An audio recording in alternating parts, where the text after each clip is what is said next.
ታሪኩን ከመጀመራችን በፊት ሰብስክራይብ እና ላይክ ማድረጋችሁ እንዳትረሱ። ታሪካችን የሚጀምረው ሪዩ ከተባለ የሰሜን ኮሪያ መኮንን ጋር ሲሆን ፊቱ ላይ ጠባሳ ባለው ኮሎኔል ተጠርቶ ይቀርባል። ኮሎኔሉ የተሰጠው ተልዕኮ ምን ያህል አስፈላጊ መሆኑን ሲያስረዳው ከተልዕኮ ጋር ሲነጻጸር ሕይወት ራሱ ምንም ዋጋ እንደሌለው ይነግረዋል። ይህም ማለት በመሰረቱ ወደ ሞት እየላከው ነው። በተጨማሪም ዳግመኛ ከተገናኙ ጠላቶች እንደሚሆኑና ከመካከላቸው አንዱ ብቻ በሕይወት እንደሚተርፍ በግልጽ ያስጠነቅቀዋል። ከዓመታት በኋላ በደቡብ ኮሪያ ሪዩ በጣም ቀላል ሕይወት መኖር ጀምሯል።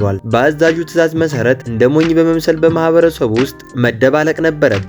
በዚህም ምክንያት ድንጋይ በሚወረውሩበትና እንደ ቆሻሻ በሚቆጥሩት ልጆች ዘንድ መሳለቂያ ይሆናል። አንዲት ደግ ሴት ግን ከጥላዋ ስር አስጠግታ ልክ እንደ ገዛ ልጇ ትንከባከበዋለች። በአካባቢው ያሉ ሰዎች ሁሉ ዶንግ እያሉ ይጠሩታል። ነገር ግን ይህ መልክ ቢኖረውም መኮንኑ ስለተሰጠው ተልዕኮ ጥርጣሬ አድሮበታል። በውጊያ ችሎታው እጅግ የተካነ ቢሆንም በርካታ ቋንቋዎችን መናገር ቢችልም እንዲሁም ማንኛውንም አይነት መሳሪያ መጠቀም የሚችል ቢሆንም እንኳ እብድ መስሎ ለመታየት ተገዷል። ያም ሆኖ ግን ተልዕኮውን በጣም አክብዶ ይመለከተዋል። በየቀኑ ጠዋት የታመመ ለመምሰል አፍንጫውን ያሳክካል። እንዲሁም ሞኝ ለመምሰል በደረጃው ላይ አጉረምርሞ ይወርዳል። በዚያች ሴት ትንሽ ሱቅ ውስጥ የሚሰራ ሲሆን ልጆቹ እርሱ እንደማያስተውል በማሰብ ሁልጊዜ ምግቡን ይሰርቁበታል። ነገር ግን ዶንግ ሁሉንም ነገር ያስታውሳል። የተወሰደበትንም ሁሉ ይቆጥራል። በሱቅ ውስጥ በምሽት የምትሰራና ብዙ ጊዜ ሱቁን የምትጎበኝ አንዲት ሴትም አለች። ውበቷ በተለይ ደማቅ ልብሶችን ስትለብስ ያስጨንቀዋል። በሐሳቡ ግን መረጋጋት አለብኝ፣ ማየት የለብኝም እያለ ራሱን በዲሲፕሊን ይመራል። ትንሽ ደሞዝ የሚያገኝ ሲሆን ያችንም ገንዘብ በአንድ ሳጥን ውስጥ ይደብቃታል። 200 ሺዋን ማጠራቀም በመቻሉ በጣም ደስተኛ ነው።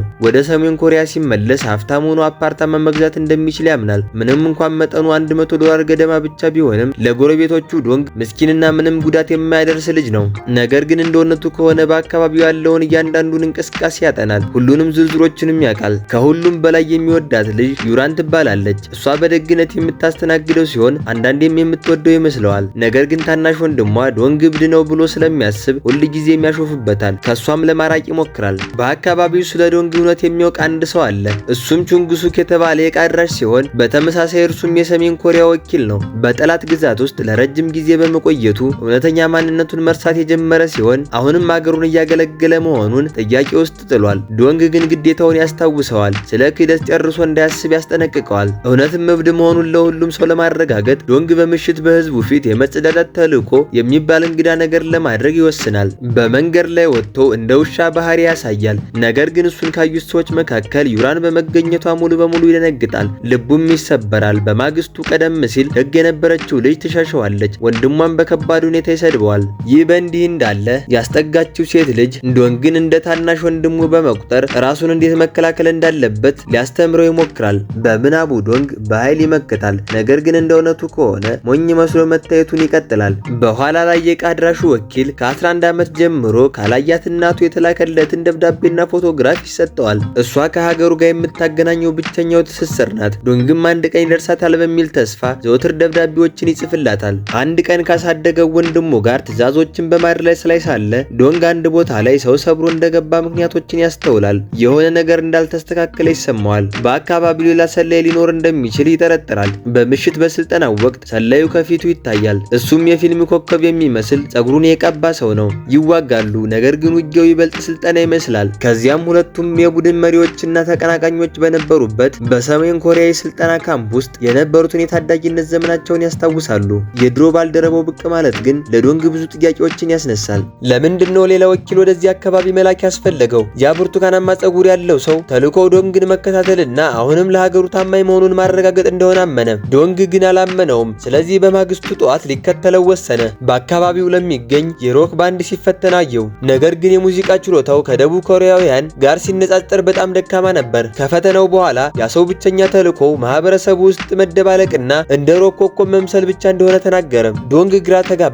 ሌሎች እንዲህ በነጻነት ሲኖሩ እኔ ለምን በሰዎች የምበደል የሞኝ ገጸ ባህሪ መጫወት አስፈለገኝ ሲል አሰበ። በዚያ ምሽት ዶንግ በሩ በኃይል ሲንኳኳ ከእንቅልፉ ባነነ። ሲያዩ ሁልጊዜ ያሾፉበት ከነበሩት ልጆች አንዱ ነበር።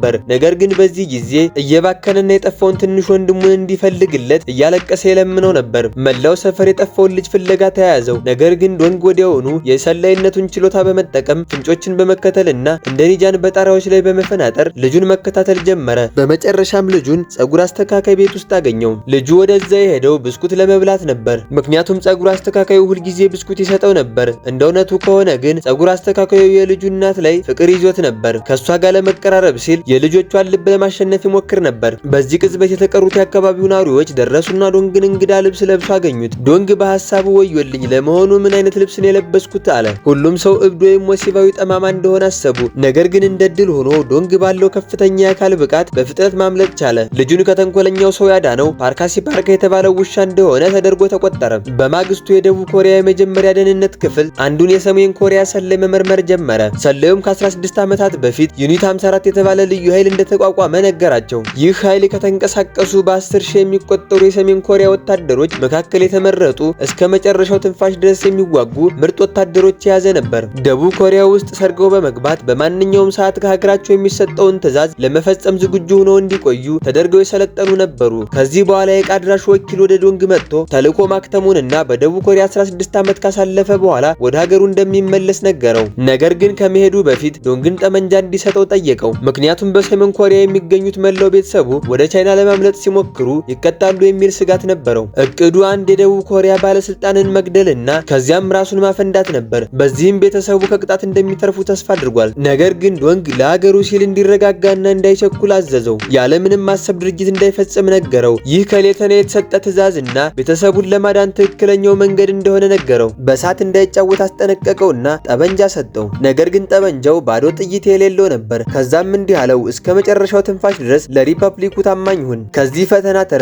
ወደ ሀገርህ ለመመለስ ሞክር። ቤተሰቦች አሁንም በህይወት ካሉ ያ መገናኘት በእስር ቤት ውስጥ እንኳ ቢሆን እነሱን ዳግመኛ ልታይ የምትችልበት ብቸኛው መንገድ ነው። በዚያው ቅጽበት አንድ ማንነቱ ያልታወቀ ሰላይ ስለ ዩኒት 54 ለደቡብ ኮሪያውያን ደህንነት መረጃ አሳልፎ የሰጠውን ያንን የሰሜን ኮሪያውን ወኪል ገደለው። በዚህ ምክንያት የደቡብ ኮሪያ ባለስልጣናት ዩኒት 54ን ለመቋቋም ልዩ ክፍል ለማቋቋም ወሰኑ።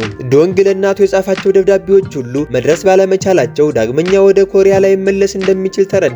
በድንገት አንድ እንግዳ ሰው በጠመንጃ ጭንቅላቱ ላይ ያነጣጠረበት። ዶንግም ለመሆኑ በማን ላይ ያነጣጠርክ እንደሆነ ታውቃለህ ሲል ጠየቀው። ያ ሰው የየትኛውም ክፍል አባል እንደሆነ ለማወቅ ቢሞክርም እንግዳው ግን ዝምታን መረጠም። እሱ ቀደም ሲል ከዳተኛውን የገደለው ያነጣጣሪ ነበር። የመጣውም ዶንግ ለሰሜን ኮሪያ ያለውን ታማኝነት ለመፈተሽ እንደሆነ ተናግሮ ተሰወረ። ዶንግ በጣሪያው ላይ እያሳደደው ቢሄድም ከረጅም ማሳደድ በኋላ ሰውየው ሙሉ በሙሉ ጠፋ። በምሽት የምትሰራው ያቺ ሴት ዶንግን በጣሪያው ላይ አየችውና አብረው ጊዜ እንዲያሳልፉ ጋበዘችው። ዶንግ ግን ሰክራ ስለነበር ተሸክሞ ወስዶ የሚሽከረከር መጫወቻ ላይ አስቀመጣት። እንባዋ እየፈሰሰ ስለ ከባዱ ህይወቷ ነገረችው።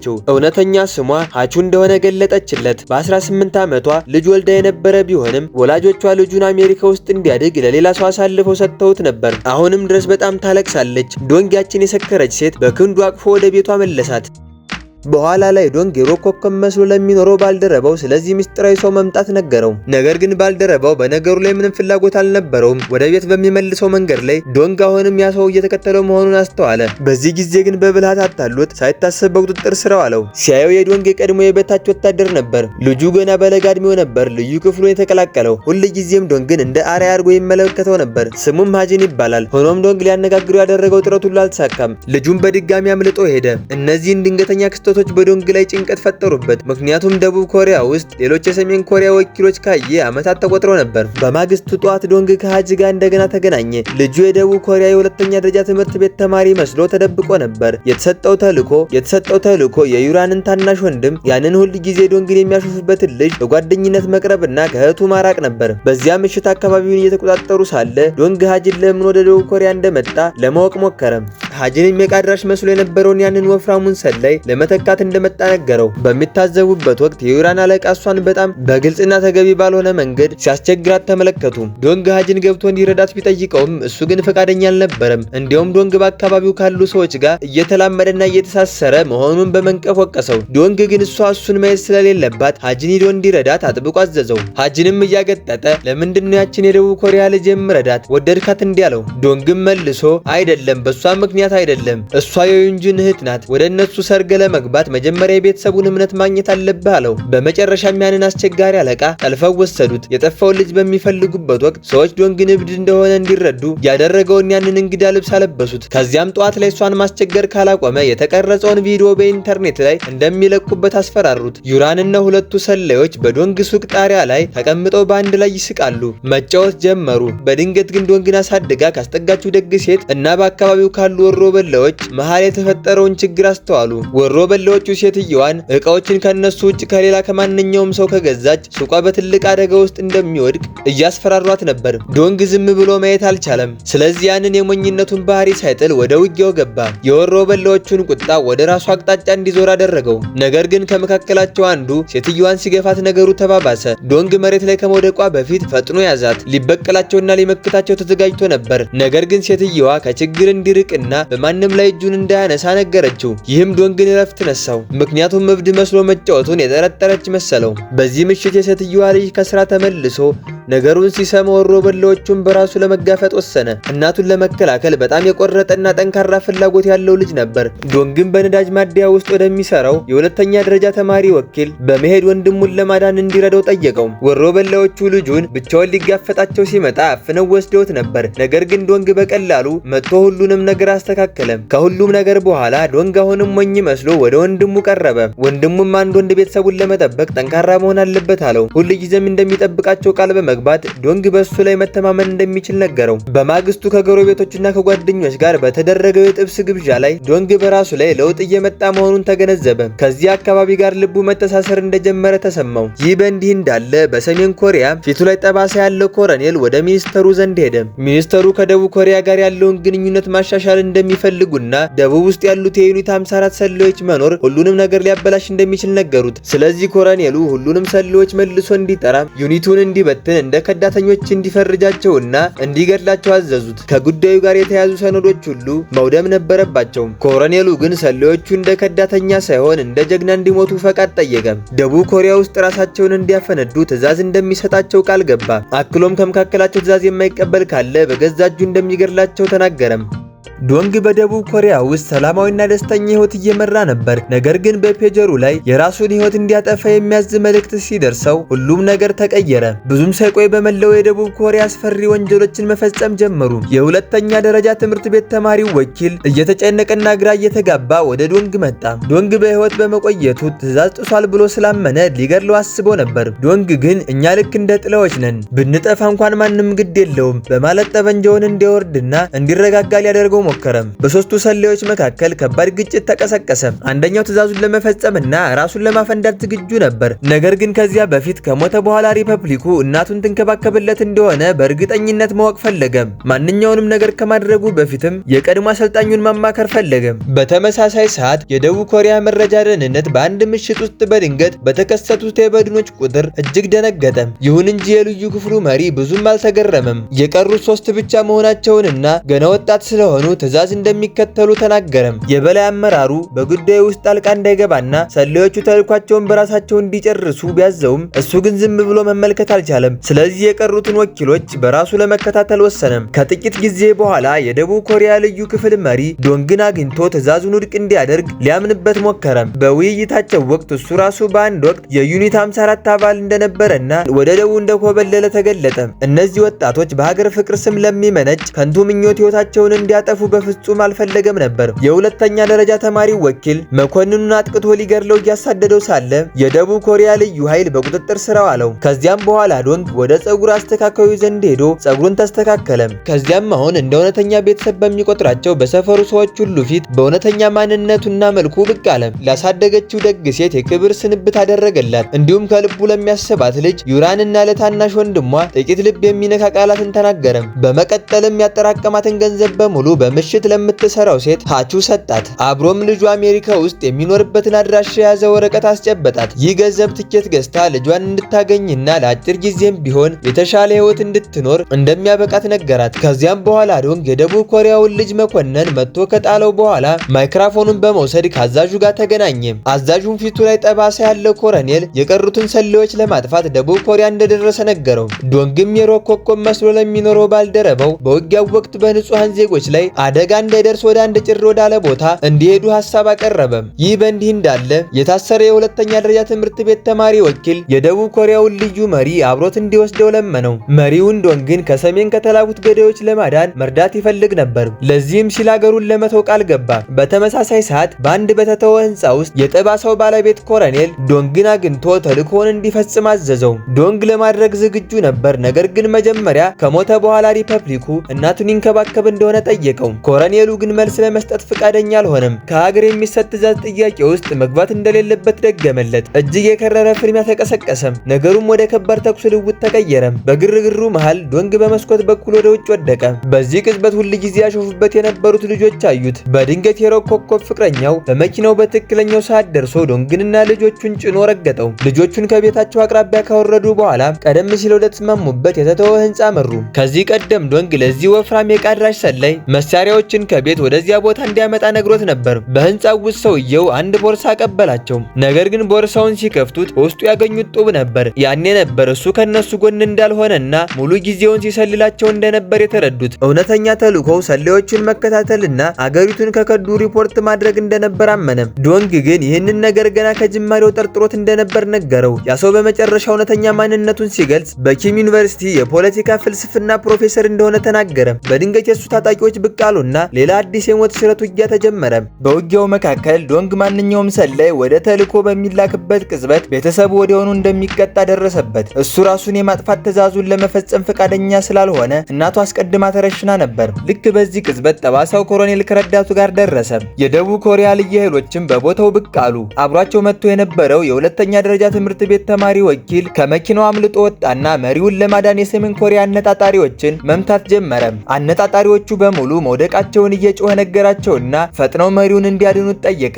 ዶንግና የሮክ ኮከቡ ለማምለጥ ወደ ህንፃው ጣሪያ ላይ ወጡ። ነገር ግን ኮሎኔሉና ሰዎቹ ተከተሏቸው። በጣሪያው ላይ ውጊያው ቀጠለ። የሮክ ኮከቡ የኮሎኔሉን ታጣቂዎች ሲጋፈጥ፣ ዶንግ ግን ራሱን ኮሎኔሉን ተጋፈጠው። ሆኖም ኮሎኔሉ እጅግ በጣም ጠንካራ ነበር። ልክ ዶንግን ሊገለው ሲል የልዩ ኃይል ልብስ የለበሰው የሁለተኛ ደረጃ ተማሪ ወኪል ኮሎኔሉን ተኮሰበት። ከዚያም ኮሎኔሉ ከቀሩት ሰላዮች ጋር አብሮ ለመፈንዳት የእጅ ቦምቡን አወጣ። ነገር ግን የሮክ ኮከቡ ራሱን መስዋዕት በማድረግ ኮሎኔሉን አቅፎ ከጣሪያው ላይ አብሮት ወደቀ። የሁለተኛ ደረጃ ተማሪው ልጅ እጁን ለመስጠት አሻፈረኝ በማለት መሪውን ለመጠበቅ ሮጠ። በእናቱ ሞት ምክንያት ልቡ የተሰበረው ዶንግ በድንገት በኪሱ ውስጥ የቁጠባ ደፍተሩን አገኘው። ያሳደገችው ደግ ሴት በየወሩ በሚስጥር ገንዘብ ታስቀምጥለት ነበር። ልጄ እያለች ትጠራ የነበረው ትዝ አለውና ሙሉ በሙሉ ተረብሾ በማልቀስ በዚህ ሁሉ ዓመታት አብሯቸው ወደ ኖረው አዲሱ ቤተሰቡ መመለስ እንደሚፈልግ እየጮኸ ተናገረ። ነገር ግን የሁለተኛ ደረጃ ተማሪው ልጅ በድንጋጤ ውስጥ ሆኖ የልዩ ክፍሉን መሪ ተኮሰበትና የተኩስ ልውውጥ ተቀሰቀሰ። በዚያች ቅጽበት ዶንግ ተማሪውን አቀፈው። ሁለቱም በጥይት ተመተው በአንድ ላይ ከጣሪያው ላይ ወደቁ። ከጀርባ ባለው ድምጽ በሌላ ህይወት ምን መሆን እንደሚመኙ ቀደም ሲል ያደረጉት ውይይት ይሰማል። አንደኛው ሰላማዊ በሆነ ሀገር ውስጥ ተራ ሰው መሆን እንደሚፈልግ ሲናገር፣ ሌላኛው ደግሞ ከቤቱ አጠገብ የምትኖር ቆንጆ ሴት ኑራ እሱ ከጎን መሆን እንደሚፈልግ ይናገራል። እናም የፊልሙ ታሪክ ይህንን ይመስል ነበር። በፊልሙ ከተደሰቱ ቪዲዮውን ላይክ እና ቻናሉን ሰብስክራይብ በማድረግ እንዲሁም የሚቀጥለው ቪዲዮ እንዲደርሳችሁ የደወል ምልክቷን በማብራት ቤተሰብ ይሁኑ።